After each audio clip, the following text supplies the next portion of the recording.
Kadang-kadang bingung ya, kenapa sih yang di dunia itu terlalu diistimewakan gitu? Mengistimewakan yang hilang itu nggak ada kerjaan. Mengagungkan yang hancur, yang sifatnya fana, rasanya biasa. Apa yang mau dibanggakan sih? Dan yang paling menarik tuh begini, ketika meninggal gelarnya pengen sama dengan yang dianggap ringan atau rendah status sosialnya itu.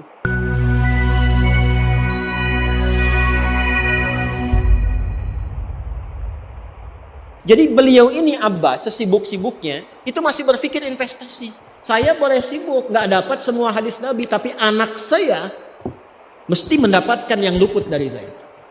Saya boleh nggak mendapatkan semua Quran, tapi anak saya mesti ada yang jadi ahli Quran. Cara berpikirnya siapa yang akan menjadi kebanggaan di akhirat nanti? Di dunia itu semu dunia itu.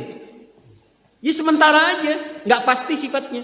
Perbedaan status sosial itu hanya istilah-istilah yang disematkan manusia saja. Ini kaya, ini miskin, ya kan? Yang ini punya jabatan, yang ini biasa-biasa. Itu istilah manusia. Toh pada akhirnya semua kembali ke tempat yang serupa. Dan menariknya begini, yang kaya, yang punya jabatan, tetap di akhir hidupnya pengen punya gelar yang sama dengan yang miskin.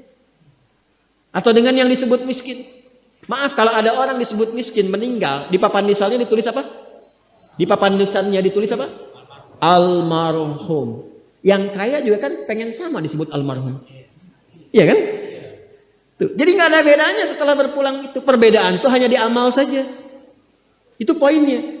Maka kalau ada yang mengharapkan orang tua, cita-cita membanggakan anak di dunia, boleh-boleh saja, tapi patut diingat itu sementara. Anda silahkan sekarang sekolahkan setinggi-tingginya. S1, S2, S3, S4, kerupuk 3, silahkan.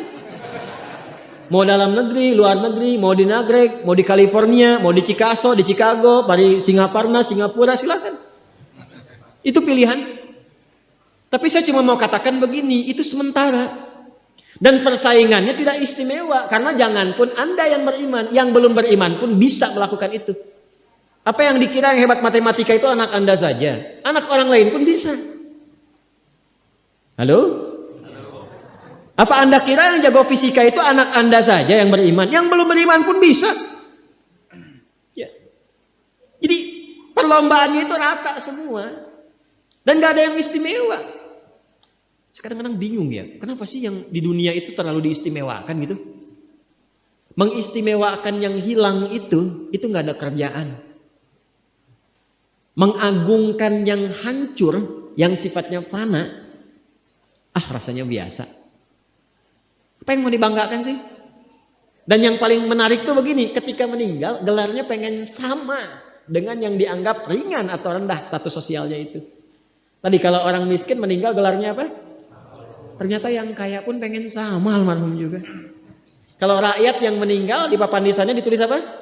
Almarhum. Ternyata pejabat juga pengen begitu, sama juga. Saya belum pernah dengar nanti kalau saya meninggal tulis gelarnya almaun ya. Gak ada. Tetap almarhum juga. Jelas ya? Nah, maka yang dipikirkan tuh perlombaan yang sejati itu begini. Perlombaan yang sejati itu adalah perlombaan untuk kehidupan yang abadi yang gak fana lagi. Jadi kalau pada saat itu unggul selamanya karena nggak ada kematian lagi setelah itu. Itu yang dimaksudkan hadis Nabi. Kalaulah ada dunia ini punya nilai walaupun itu hanya bagian dari satu sayap nyamuk saja, ya, tentu tidak akan pernah Allah memberikan itu semua kepada orang-orang yang ingkar kepadanya. Ya. Karena kalau diberikan nggak adil di situ. Karena itu sifatnya fana, ujian saja. Pada akhirnya kembali. Nah, Abbas itu mampu membaca itu. Ini kehidupan sejak di zaman jahiliyah loh. Awas ya. Jadi risalah Islam itu membimbing pengikutnya, umatnya untuk berpikir lebih cerdas. Ini visioner. Makanya jadi muslim itu mesti cerdas. Beriman itu membuat Anda lebih pintar. Saya tanya begini ya, maaf ya. Sekali lagi mohon maafkan saya kalau perumpamaan ini kurang menyenangkan. Kalau ada yang abadi dengan yang sementara, Anda pilih yang mana? Masa? Sholat itu untuk yang abadi atau yang sementara? Abadi. Baik. Mobil itu untuk yang abadi atau yang sementara? Pilih yang abadi apa sementara?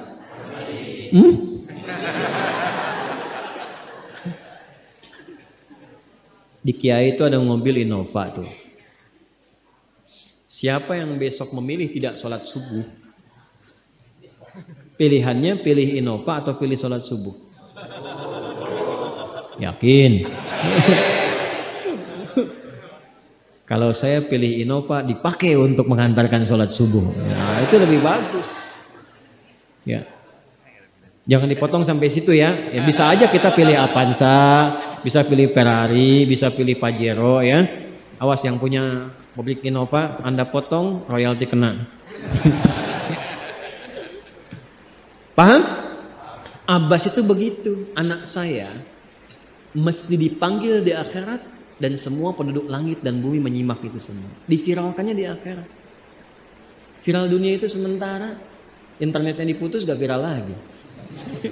Kadang-kadang yang viral kemarin kan sekarang nggak ada lagi, ya kan? Yang viral tahun lalu sekarang sudah nggak ada, ya kan? Jadi belum selesai kehidupan sudah hilang juga viralnya. Akhirat itu selamanya. Dan biasanya begini, kalau orang-orang yang diviralkan oleh Allah atas kehendak Allah itu abadi melintasi setiap masa. Jadi ada yang viral karena berita, ada yang viral karena doa dan kehendak Allah Subhanahu wa taala. Itu yang diviralkan langsung atas kehendak Allah itu melampaui zamannya. Makanya kisah ini pun bertahan sampai sekarang. Nah, Abbas itu berpikir, saya boleh sekarang jadi pebisnis pedagang, tapi anak saya mesti menguasai apapun yang pernah diajarkan oleh Nabi. Maka anak kecil ini sejak dini mengikuti Nabi. Sejak dini lekat dengan Nabi. Maka ketika Nabi tidur pun itu ikut berkunjung karena keluarganya. Nah, inilah yang didapatkan oleh kita hadis tentang bangun tidur. Jadi hadis tentang bangun tidur itu diriwayatkan oleh anak kecil yang umurnya belum genap balik. Main-main ke rumah Rasulullah, ke rumah bibinya Sayyidah Maimunah, ingin tahu bagaimana cara bangun malamnya Nabi. Itu diikutin sampai dilihat gimana bangunnya. Duduk dulu, kata beliau duduk dulu. Kemudian mengusap dengan bagian tangan yang diduga bersih untuk menghilangkan bekas ngantuknya. Setelah itu membaca khawatimah surah Ali Imran. Kemudian thumma dhahaba ila syanin mu'allaqah, ke tempat tertutup, fatawadda, itu kan? Nah, itu ada semua rangkaiannya. Itu ditemukan nanti di hadis riwayat Abu Daud, di Sunan Abu Daud. Nomor hadis 1367. Itu hadis tentang bangun tidur. Ya, cara bangun tidur sampai sholat malam. Masih ingat teman-teman kalau kita bermakmum begini dan ada imam satu dan sudah pasti satu imam? Ya kan? Makmum berapa? Satu boleh? Boleh. Dua boleh? Tiga boleh? Empat boleh? Jadi imam berapa? Makmum? Empat. Laki-laki imam makmum? Imam, baik, bagus ya. Nah, dan imam kan laki-laki. Kalau perempuan imam untuk perempuan kan? Laki-laki untuk perempuan dan untuk laki-laki. Fokus ini. Kalau satu begini, satu laki-laki, kemudian di belakang laki-laki. Ini kan posisinya boleh sejajar kan? Ya kan? Yang imam ini, makmum ini kan? Tadinya di belakang, tarik begini sejajar. Ini yang meriwayatkan anak kecil yang belum balik itu. Itu riwayat Ibnu Abbas. Satu paket. Termasuk sholat, kemarin kan kita tarawih kan? Sholat malam. Yang dua rakaat itu kan?